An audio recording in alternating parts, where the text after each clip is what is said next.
I'm going to be ranking current AFL brothers. I'm recording as of round 14, 2023, and we're going to be ranking them in a tier list from S, God tier, A, elite brothers, B, C, all the way down to D. In fact, let's change D to useless because D's a bit boring. The Berry brothers. I'm going to put the Berry brothers in C. I think Brisbane, Jared Berry carries it, but Tom Berry, I'm not convinced on. Brayshaw, God tier. They have to be the best brothers. I haven't really looked through the whole list properly, but for me, they are currently the best brothers in the AFL. I think Angus Brayshaw is so underrated. He's so versatile. He's good at every role he plays. And obviously, Andrew Brayshaw is the future of football. Butler brothers, Dan and Sam, I'm putting them in useless, I'm sorry. Hate to say it, but I don't see much happening for either of them. Butler in his prime at Richmond was good, but look, the Butlers, you're forward, small forward, so it's always a bit of a, I'm not too sure how good they can be. Coleman brothers, I'm putting Coleman brothers in C as well. I think they've shown a bit through their time. Maybe once the older backline players retire, they'll have more time to sort of express themselves, but for the time being, I'm not too convinced. The Crouch brothers, back in the day, 2017, they would be God tier, but 2023, Brad Crouch is still a great player, but Matt Crouch has really let his brother down, which is sad because he was once such a good talent. I'm gonna put them in B though, because Brad Crouch, great, Matt Crouch, crap, put them in the middle. Curnow brothers,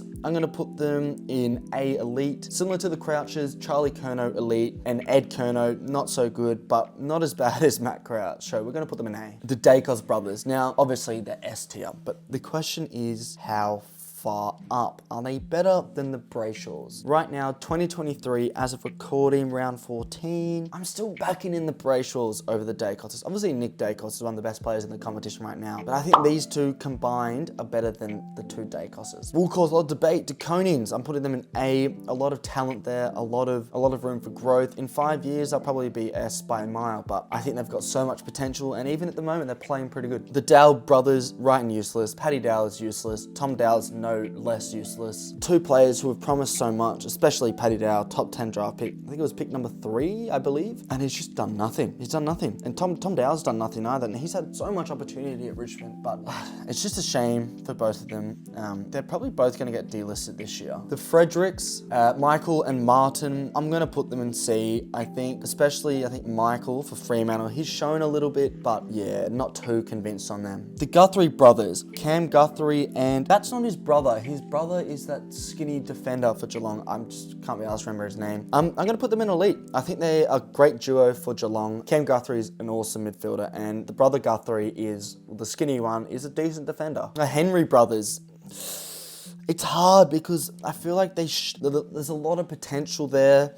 There's a lot of talent there, but is there a lot of output? Is there a lot of end product is what I'm trying to say. I'm going to put them, it's A or B. You know what? I just don't think they're quite elite as of yet. And that might be a little bit harsh, but hey, I'm going with it. Himmelbergs, put him in C. I think Harry Himmelberg is elite, but Elliot Himmelberg, he hasn't promised much. And for that, they're going in C. The Kelly brothers, I'm going to put them in useless. I think that's Will Kelly, not done much for Collingwood. And Jake Kelly, I don't think is that good of a player. For Essendon, he was decent for Adelaide, but I don't think he's done much for Essendon, and for that, they're going in useless. The King brothers, God tier. They are God tier, and they'll be God tier for probably 10 more years. I don't need to say much more about the King brothers. They are vulnerable to an injury. The both of them, knee injuries, have plagued their careers thus far, but when they're both fit and out running, they look unstoppable. Once they grow a bit of size on them as well, game over. The McCartan brothers, this is assuming they're fit, right? Because right now, Paddy McCartan's out for the season. Tom McCartan's been injured here and there. I think they're an elite group. I don't think they're God tier. That might be a bit harsh, but honestly, this season they've been phenomenal. Well, last season they were a bit better. This season they were really good up until the injuries, but I don't think they're quite that God tier as of yet. McGovern brothers, 2018 actually, they were God tier. They were great. Right now, as of speaking, Jeremy McGovern has completely lost his touch, and Mitch McGovern hasn't done much else. I still think Jeremy McGovern's a great player, so I'm going to put them in B. They probably deserve to be a little bit lower, but I don't want to be that harsh. Makai brothers, they're going in A as well. Look, Harry Makai has potential to be an S player, but he's dropped off a lot. Ben Makai, I think is slightly overrated. I think people say he's better than what he is because he plays for North and they're so bad, but I'm not buying it too much, and that's why I'm not putting them in the God tier. The McRae brothers, Jack McRae, great great player. Finn Macrae, young for Collingwood. I'm going to put them in B. I think potential-wise, S, although Macrae is 29 now, but Jack Macrae that is. I just think Finn Macrae right now, he hasn't played much AFL at all, so you can't really put them as a duo any higher than mid-category. Sarong, B as well. Freo Sarong, Caleb up the top. Hawk Sarong hasn't done much in his career at all, and that's why they're mid-table as well. The Watermans. I am not too sure if the Essendon Waterman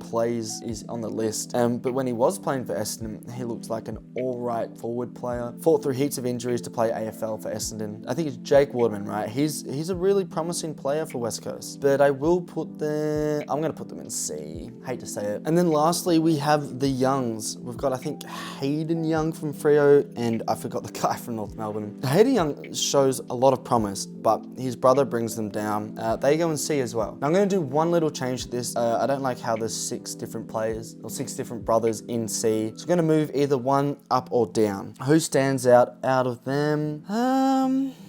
I am going to say maybe I'm a bit stiff on the Berries and the Youngs. I'm going to say I'm going to put the Fredericks in useless, just because, no, Martin Fredericks good. No, you know what, I'll just stick with this. This will be my final list of brothers. Let me know if you agree, let me know if you disagree. What would your list be?